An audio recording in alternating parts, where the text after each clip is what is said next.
Welcome back to the studio. It is not quite summer yet here, but I'm already feeling the effects of summer. I really prefer cooler weather, truth be known. But the summer is going to creep up on me, and I can already feel the humidity increasing. Here in the studio today, amid the chaos, I'm going to be quilting the Dresden plate quilt. Now, I bought all of the pieces for mine way back before I started doing videos, which may help explain why I even wanted to do another sample. We have two complete samples in the studio. We have the Dresden quilt behind the frame, which you will see as I'm shooting the video for the quilting. That one's done in the batiks, exactly the same as mine. And then we have the Dresden plate dots. In both, well, in all three cases, we used a quilt pattern called Dresden Checkerboard. That's what this gray piecing pattern is in the background. Now, on both of these two samples, they used just plain, probably Kona solid cotton. I switched mine up and I used batik. Now obviously the pure white is not batik, because if there's no dye on it at all, it's not really a batik, but it is a nice premium cotton. So my checkerboard is made out of different grays, and I used the kit to do the Dresden plates, and there are three different sizes of each of those, both in the batik and the dot. I'm not sure if there's a kit available for this particular project, or if you just buy how many blocks you need for your particular setting. But that's why there'll be three. We have the two samples from Urban, and then we have the sample that I've made. And I do have a video of me making this particular project. It's funny sometimes, because when you're quilting a long time, you think you know something and you skip ahead. And the checkerboard was so easy, I thought, that I didn't have to pay that close of attention. And I ripped these blocks apart so many times because I kept getting the configuration wrong. So even after you've been quilting for a while, it seems like it takes a lot of concentration. Now here's my question. I think what I'm going to start doing is asking a question for you to answer each time. I have been quilting since 1991. That was when I first started my beginning quilting class. So right now it's 2022. So I've been quilting about 31 years. I think that's right. So my question for you is, how long have you been quilting? If each of you could just comment on the video how many years you've been quilting, or what year you started quilting, just so we could get to know each other a little bit better. I just think it's kind of fun. So how long have you been quilting? This is what we're going to be quilting today, and one of the things I'm going to talk about, my natural inclination always when I am going to quilt something, is to quilt it this way, which is in a vertical position. But today what I'm actually going to do is quilt it landscape. And I don't know why I don't do this more often.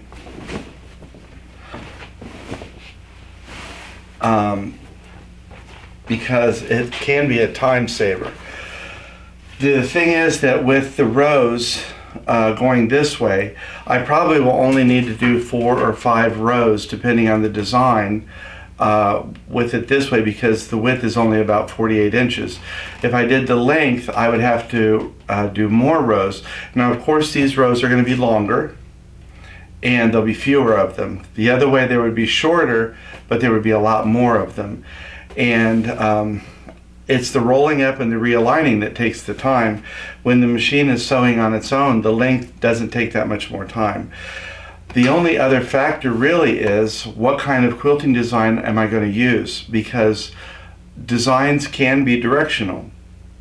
I'm going to be using a geometric of some kind on here, or something that's less organic, more geometric. And so whether it runs up and down or side to side, because of the way they'll interlock, I don't think there'll be any difference visually. It will just be a little bit faster. And I need faster today because I have to pick my mom up at the airport later, and it's like a 90-minute drive, and it's in traffic. So I want to be able to finish with plenty of time and not stress out about other things I have to do today. So I have the machine prepped already, the long arm frame. I'm going to be quilting it on the Bernina Q24, as always. I have chosen a black cotton wide backing. I got it because it was a really great price. It was on sale and it was like $7.50 a yard. So those of you who know backing fabric, you know that's really a pretty good deal. It was fairly stiff coming off of the bolt, but I always pre-wash everything, especially backs. So it came out of the dryer super soft. I've trimmed it to size that I need for this. I always add 12 inches to the width and 12 inches to the length, so that I know that if I have my ruler base on there, that I will still have room at the edge of the quilt, that the ruler base or the machine is not going to hit where my side tensioning clamps are. I also have my frame set up so that even if I have my ruler base on, I still have the full range of the machine without the ruler base hitting the front bar. I've moved both of my bars forward so that I can accommodate that.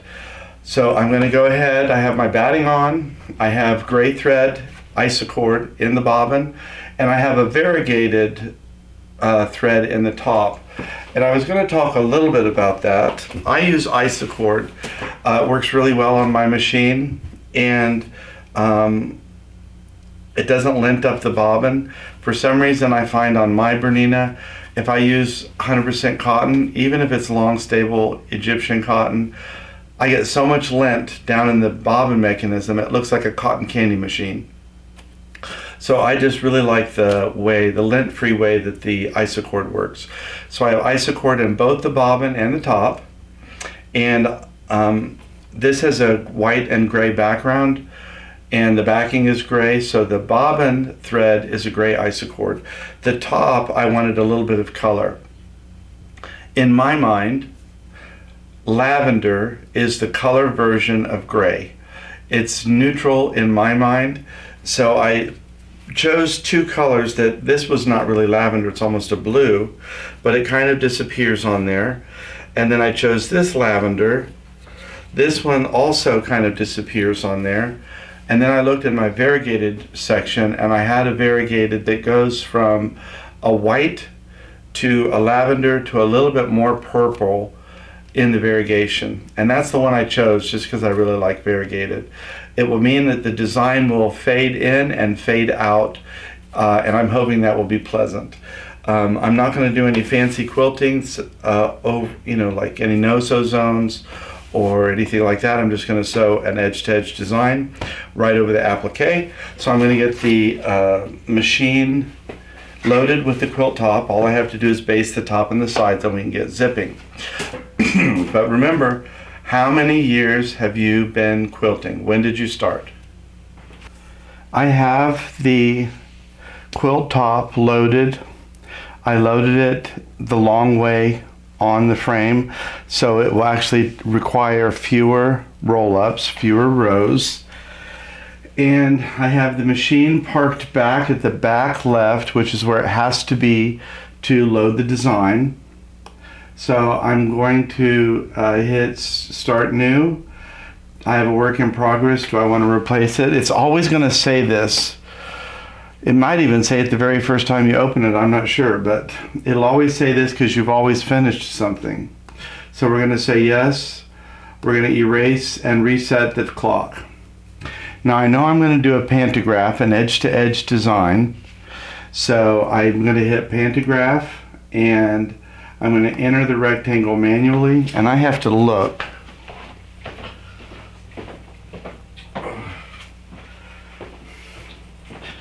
.46 by 69 is the size it says. I'm just going to measure. I have my quilt loaded in a horizontal position. I did that so I'll have fewer rows. I have the 2 edges basted. This quilt isn't that long. I normally will not float a quilt, but this particular one is floating just because it's a fairly small one. I'm going to start new. I just measured the quilt. My quilt ended up being a little bit larger than the pattern size, which sometimes happens. Sometimes I will not trim things down. So I'm going to push Pantograph, mark. I'm going to enter rectangle manually. I have to remember I have the long ways as my width. So that's 75 inches. And my length is actually my width, but I have that at 50 inches. So you can see I have that landscape format. So I'm going to hit finished, and I'm going to go to my downloads. And these are all the patterns that I've recently downloaded. I looked yesterday when I was getting the quilt top on, and I wasn't happy with any of the ones that I had already had in my file. So I'm going to look through my downloads and choose something. I want something that's fairly geometric, so I'm not going to do any of these really stunning feathers. These particular things here are block elements from a dahlia. This cerulean, what might be interesting, it's not really a geometric, but it has a repeating pattern. I have cubism, which could be interesting. I'm going to keep that in mind. Fusion also is a repeating pattern that interlocks.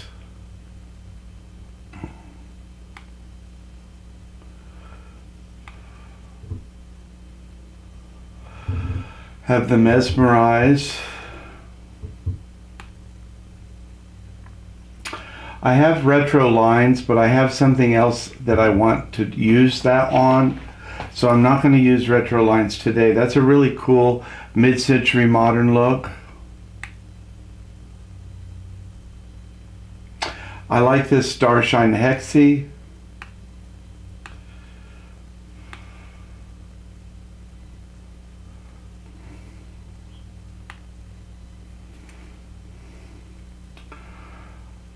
I may have to look one more time. Oh, wicker's good. Let's see what wicker would look like.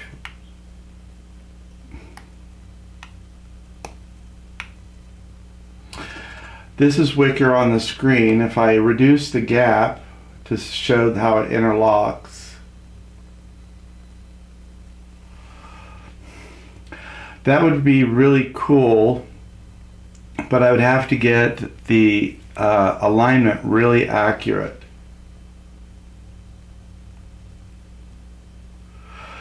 I may have to think for a minute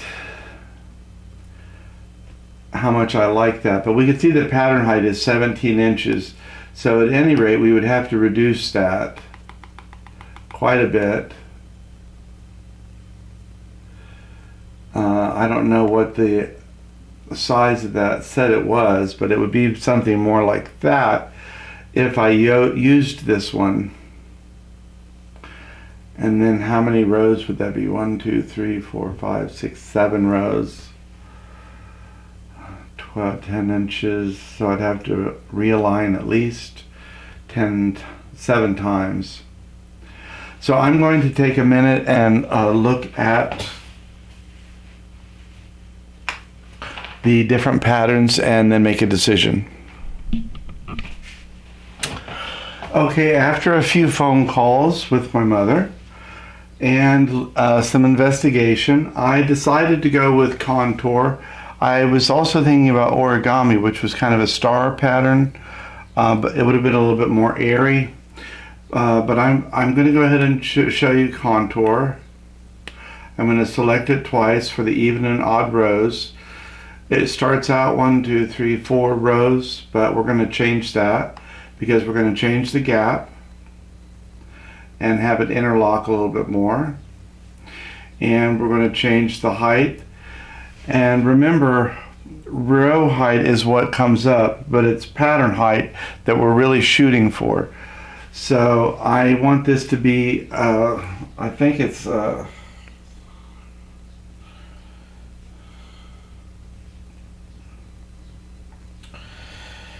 12.5-inch pattern. So I'm going to decrease this until we get to 12.5. We're at 1241 there. There we are, 12.535, which is pretty close. So I don't know if you could see, we have 1, 2, 3, 4, 5, 6 rows now with a little bit of partials. So that's what I'm going to go for. The pattern density is about 1.0, which is the 1 is the average. Less than 1 is a fairly loose pattern. More than 1 is going to be more dense. But I'm happy with the way that looks. Keep in mind that my quilt is running horizontally here, but it will be turned around. But you can see this pattern, because it alternates, is going to look the same vertical or horizontal. So I'm just saving some time here. So I'm going to go ahead and hit finished. I'm going to put my machine on manual. I'm going to do continuous transition. The transition is what happens when the design sews off the quilt. Continuous means that it's going to sew off, sew down in a straight line, and then go to the next part of the design and sew back on. That's continuous. I could have it stop and clip threads, but that would just be a lot of stopping and starting. So I'm going to hit accept. We're not going to be able to change that once we get going, but I know that. So I'm going to hit yes again, and I'm going to hit sew quilt. It's going to ask me to do select the first pattern, which is going to be the very top portion.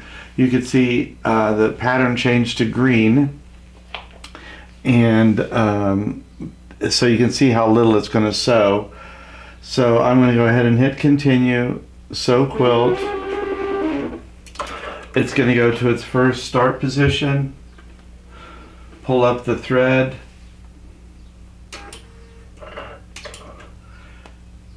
and I'm going to hit start again, and we're off and running on the first portion of the design.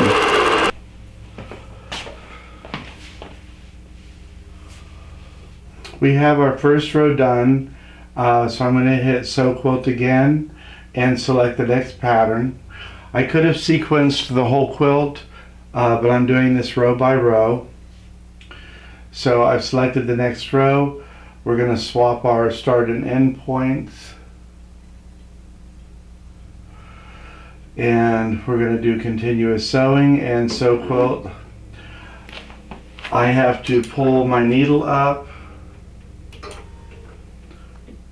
and I'm just going to use the restart button to go to start point number 2.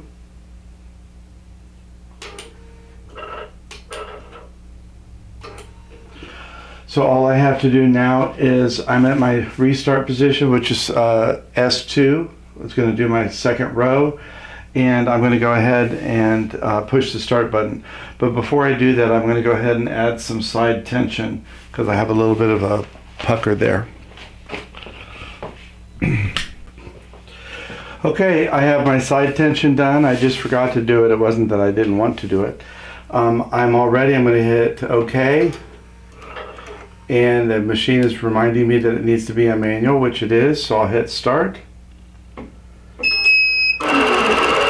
And we're going to be off and running. This will be the first full row of this design going across. And I really should only have, I think, 5 rows as I counted. So let's see, what is the time?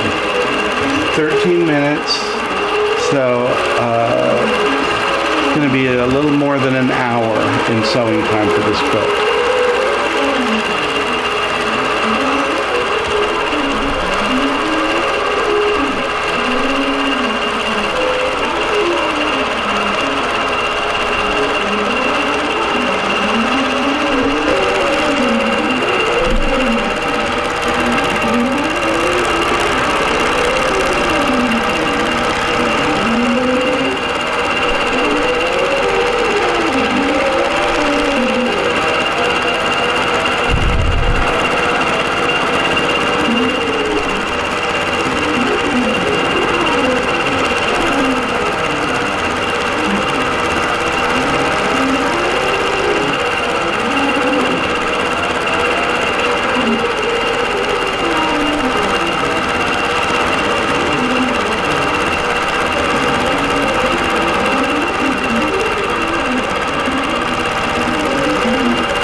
finished my first full row. So that's this one here. Sometimes when I am preoccupied or I get busy, I forget which row I'm on, which only matters if if you haven't done the Panto sequencing assist. But I made a little mark on my batting with a water-soluble pen just on the side that this was really row 1. And I'm only counting my full rows because those are where I will count down. So I have this finished on the side. I'm going to hit Sew Quilt. It's going to show me which rows have already been sewn out. It's going to ask me to select the next pattern, which is obviously the next row. The start is going to be on the left-hand side, which is where I am. So I'm going to go ahead and hit continue, continuous sewing, Sew Quilt, and I have to take my needle out and hit restart. I'm going to go to the beginning of row 3, but I want to go down to the bottom of row 3 and see if I have enough room. And you can see I'm about 1/2 of an inch too short. So I'm going to have to realign the quilt. So I'm going to go to the bottom of a row here that I've already sewn. I'm going to go to this little triangle.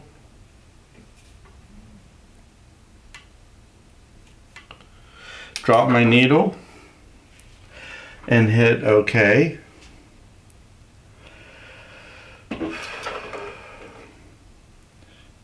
Well, I have to do something else.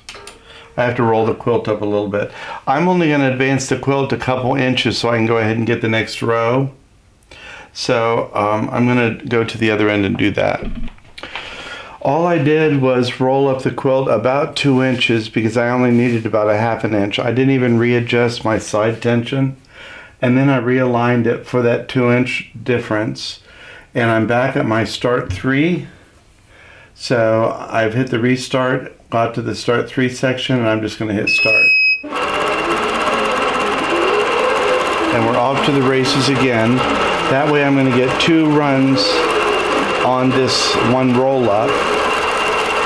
And we have another 13.4 minutes on the clock. I'll let this sew out.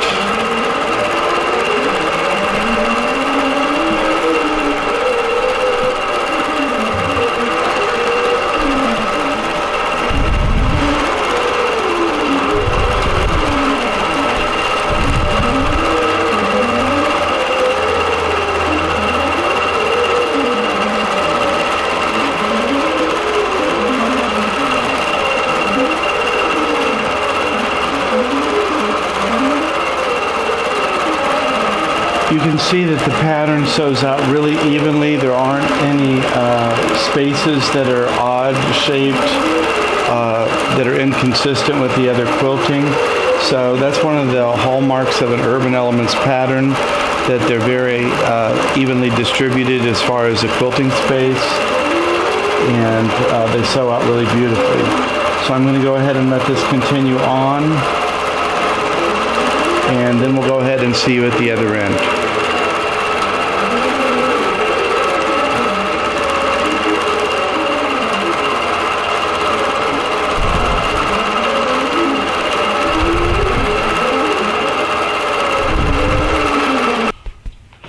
When we're talking about continuous type transition, this is the transition here. The design starts sewed straight down. That's the transition to the design point. A very small design element there. Then it's another transition, another design element, another transition, and the design element. This is what it means by continuous. It sews in a straight line on the edge. And if I'm sewing off of the quilt, this is what I want to do. And you can see I have about 1 inch extra off of the quilt. I always add space to the dimension of the quilt because I don't want this transition to be on the quilt. I want it to be off. And I also don't want to take the time to clip the thread and restart for each one of these little design elements. Also, you could see I have my needle sunk in a little point. Points are easier to find on the screen. It's sunk in right at the point, the lowest point of this design. This is the closest towards me. So I'm going to go ahead and leave the needle in here. I'm going to roll up the quilt until I know that I have space. I have to leave space back here for the top of this design. But I'm going to go ahead and roll the quilt up, and then I can realign using that mark as my realignment. It's still going to stay in there. That looks like a really clear video shot. So the crosshairs show where my needle is right now on the design. We already know that I've sewn much lower than that, but that's because I have to realign and the software doesn't know where I'm at. So I need to pay attention to where I am on the design on the quilt, and I've hit the realignment button, so it said touch a reference point. So I'm going to touch my realignment point, which is, I know is going to be in a straight line. I just now have to find where it intersects with the design. So I've done that. I've made a little red mark there. That's where I should be. The crosshair is where the computer thinks I am. As soon as I hit continue, that crosshair is going to change. So now I've realigned my quilt, and I can hit sew quilt. You can see my realignment point is correct now. And I'm going to select the next pattern, which is going to be number 4. I'm going to swap my start and end points. I'm on the right hand side, so I'm going to go ahead and sew out from the right hand side. I'm going to take the needle out because I no longer need to be in the quilt. I freed my thread. And I'm going to go ahead and hit continue, but then I'm going to stop it right away. It's going to continue to be a continuous sewing. So quilt, I'm going to stop. The reason I stopped are two things, because it will automatically go to the left hand side. I already know that. So I'm going to go ahead and hit restart and come over to the start position. The restart also lets me move the machine. I can move it freely now, but it also still knows where it is at all times. But this is going to allow me to baste my 2 edges, which I need to do now because I've rolled the quilt up. And so I'm going to hit my basting function and go ahead and baste the 2 edges.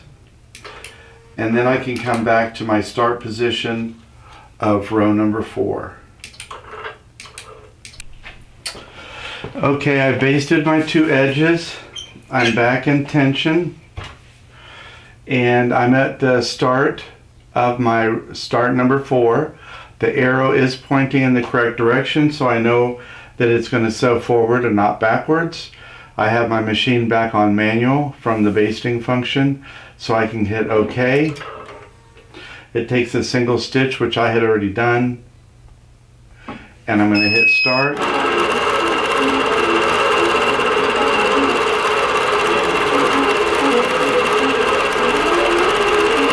A lot of times when I'm restarting and I've realigned, while the quilt is still sewing off of the quilt top, the machine is sewing off to the side. I check on the screen just to see if the points that it is sewing are in good proportion to where it is already sewn on the screen, just so I know how good my alignment was. It's just kind of like a little reference point.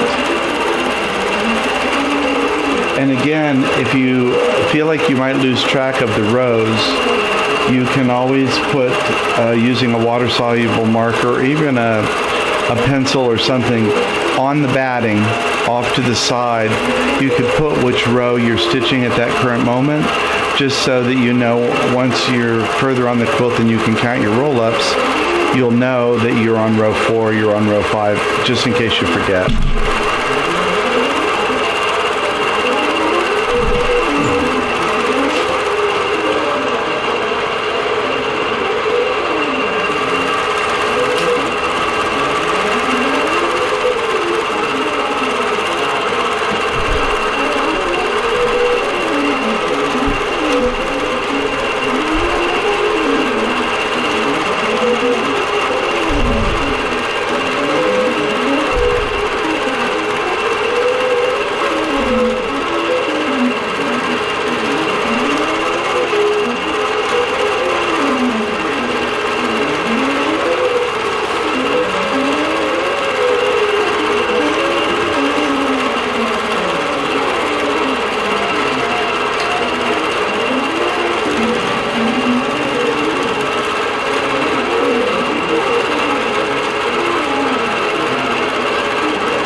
I just finished row 5, and I just feel like I have this sinking suspicion that I have miscalculated somewhere, so we'll find out in a second.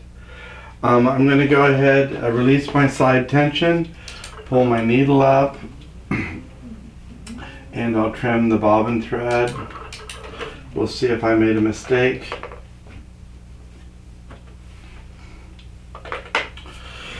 So I'm going to realign.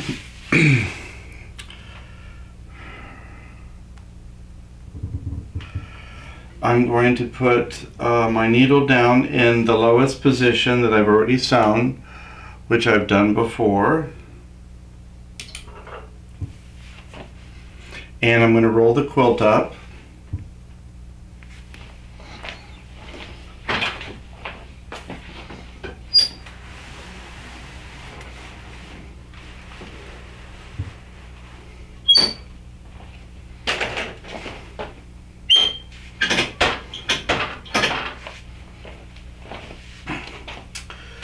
And I'm going to go ahead and touch a reference point on the screen, which would be the next one down.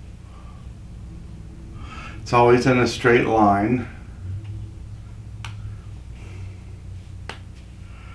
And now I should be set up to do my next row.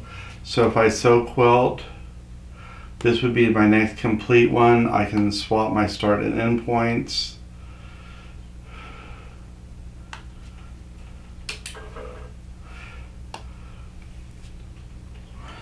And I could just see, if I move the quilt down, that I don't have enough pattern down here.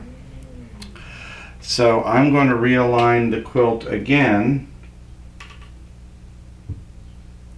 I'm going to put the needle back in the last place that I've sewn, and instead of being here, I'm going to move it up one section.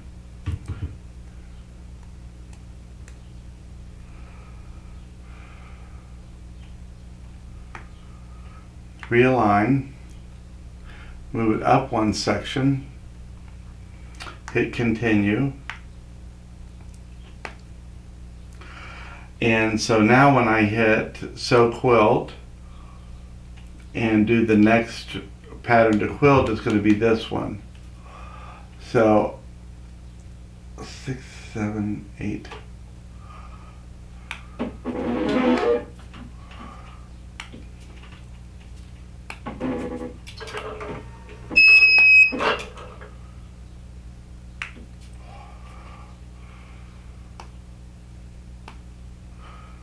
Restart, take my needle out, and I'm going to go over here to the start of row 6.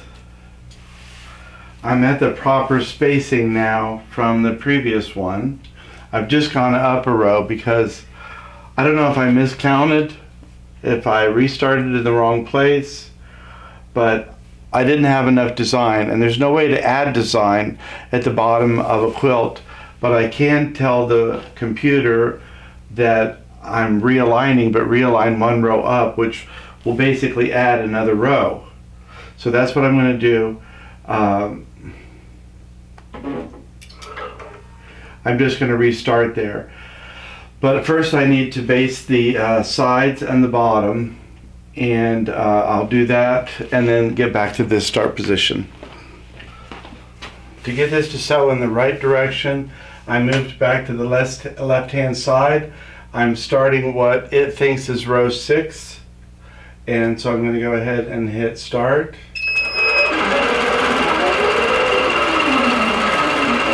I basted the bottom and the 2 sides, and honestly I'm wishing I had connected the top to my leader because it's a little bit puckery. So I'm regretting that decision a little bit. This is why I don't like to float, because I always seem like I catch a problem.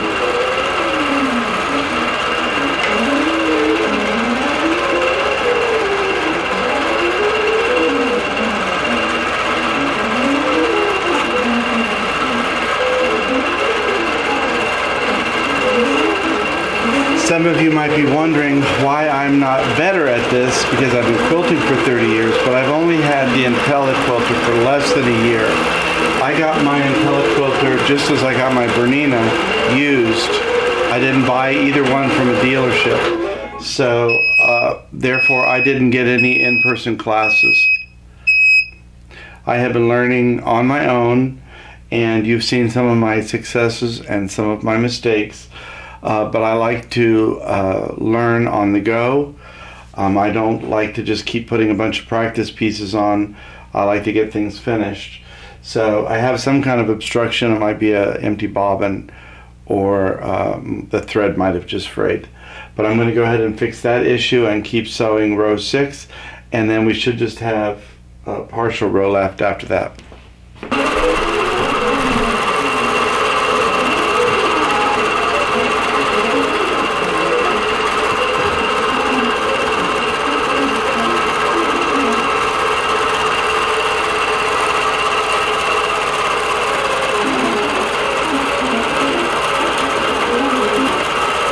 I've never seen it do this before. It finished row 6 and now it just went right into row 7. Last week, while I was filming the conclusion of the quilting on this Dresden plate, the memory card became full, in which point it quit filming. And so I won't know until I'm editing the video where we actually ended with the filming. But I did complete the quilting on the Dresden plate. I really like the motion that this particular pattern has, but at this point what I'm going to go ahead and do is get the needle out of the quilt and get the quilt removed from the frame, and I'll trim it up, and then I'll bring it back over to the presentation table and let you see what that looks like. But now we have 3 Dresden plate samples here in the studio. I have the dots, the batik, and my version. And so I think I'm going to show a special binding technique for this after I get it trimmed off. But we'll show you that when we get to it. Well, that brings this video to a conclusion. We have finished the Dresden quilt.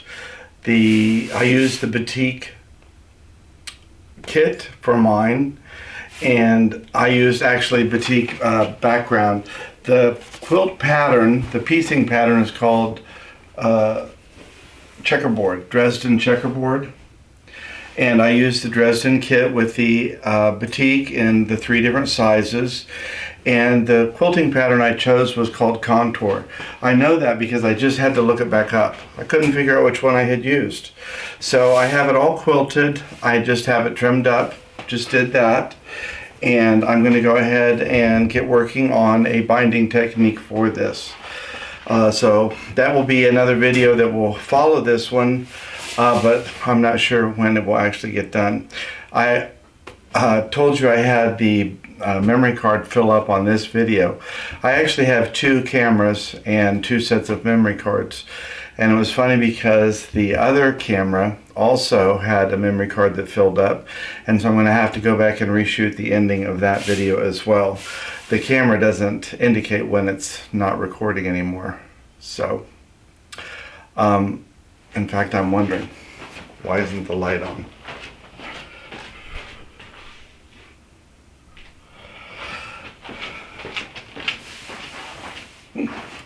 Now I'm nervous. The light wasn't showing, so I couldn't figure out if it was recording this or not either. So I'm going to go ahead and conclude this before my camera luck runs out. Thanks for stopping by and watching me finish up the quilting with the contour pattern on this Dresden quilt, and we look forward to seeing you again next time here in the studio.